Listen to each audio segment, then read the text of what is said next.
And I do think it's great for you guys to go over.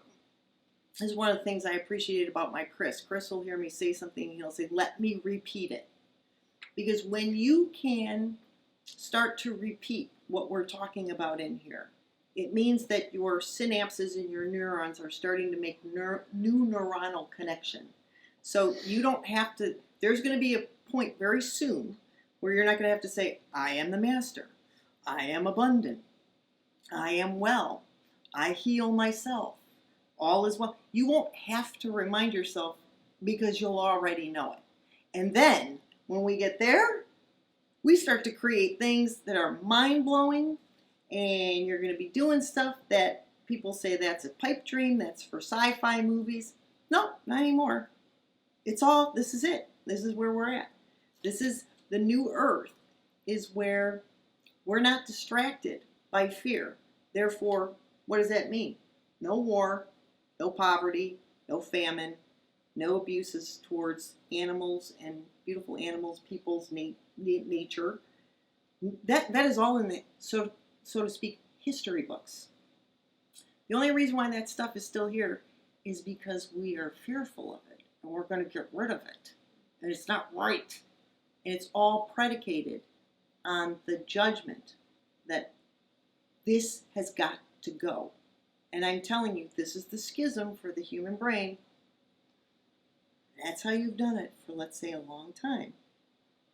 But it's not going to work anymore. You have to be aware. And remember, there's a tender moment with this.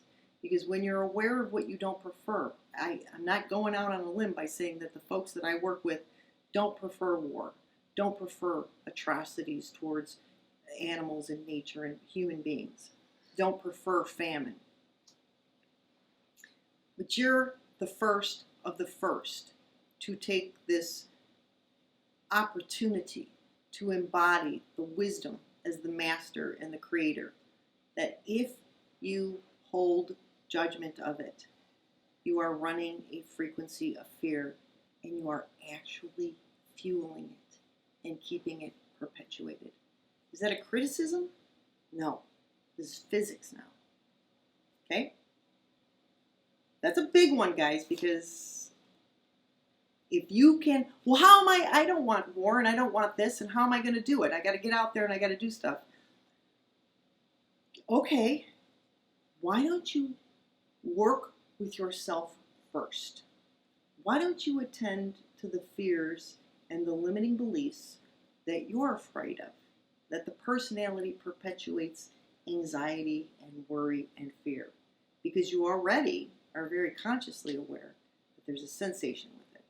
And you will no longer think that the sensation is an indicator that you're becoming clinically depressed, that there's a generalized anxiety disorder going on, that you've got OCD and blah, blah.